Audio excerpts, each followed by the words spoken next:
నా పేరు శ్రీరామ్ శర్మ. తమిళ్ సినిమా జననాయగన్, దీంట్లో హీరో విజయ్. ఈ సినిమా రిలీజ్ కాకుండా చిక్కుల్లో పడింది. ఎందుకో అంటే చాలా ఇందులో ప్రాబ్లమ్స్ వచ్చాయని. సెన్సార్ సర్టిఫికేట్ ఇవ్వలేదు. హైకోర్టు అప్రోచ్ అవుదాం అనుకున్నా కూడా కుదరకపోతే ఆ సినిమా ప్రొడ్యూసర్లు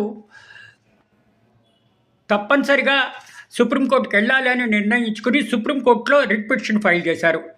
ఇట్లా మేము కోట్ల రూపాయలు ఇన్వెస్ట్ చేసి సినిమా తీసాం, సెన్సార్ వాళ్ళు దీనికి సర్టిఫికేట్ ఇవ్వట్లేదు, కాబట్టి సెన్సార్ సర్టిఫికేట్ ఇచ్చేటట్టుగా ఆదేశాలు ఇవ్వండి అని గౌరవ సుప్రీంకోర్టులో రిట్ పిటిషన్ ఫైల్ చేస్తే సుప్రీంకోర్టు తమిళనాడు హైకోర్టులో ఫైల్ చేయండి అని చెప్పేసి ఆదేశాలు ఇవ్వడం జరిగింది. తమిళనాడు కోర్టులో ముందు మీరు రిట్ పిటిషన్ ఫైల్ చేసుకోండి, అక్కడే ఫైట్ చేసుకోండి, డైరెక్ట్గా సుప్రీంకోర్టు రావడం కాదు, ఈ విషయం అక్కడే తేల్చుకోండి అని తమిళనాడు హైకోర్టులో ఫైల్ చేయాలని ఆదేశాలు ఇవ్వడం జరిగింది ఈ సినిమా ప్రొడ్యూసర్కి. ఇక చేసేది లేక ఇప్పుడు తమిళనాడు హైకోర్టులో ఇవాళ రేపో రిట్ ఫైల్ చేస్తారు సదరు ప్రొడ్యూసర్లు ఈ సినిమా రిలీజ్ కోసం.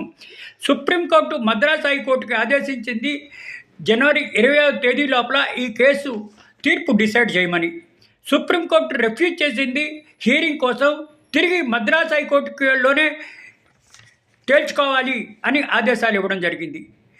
మద్రాస్ హైకోర్టు ఈ నెల 20వ తేదీ లోపల తీర్పు చెప్పాల్సిందే అని సుప్రీంకోర్టు ఆదేశాలు ఇవ్వడం జరిగింది. ఆదేశాలు ఫాలో అవ్వాల్సిందే మద్రాస్ హైకోర్టు. ఏదో విషయం, ఇది సినిమా రిలీజ్ కావాలా రిలీజ్ కాకూడదా అని తీర్పు చెప్పాల్సిందే.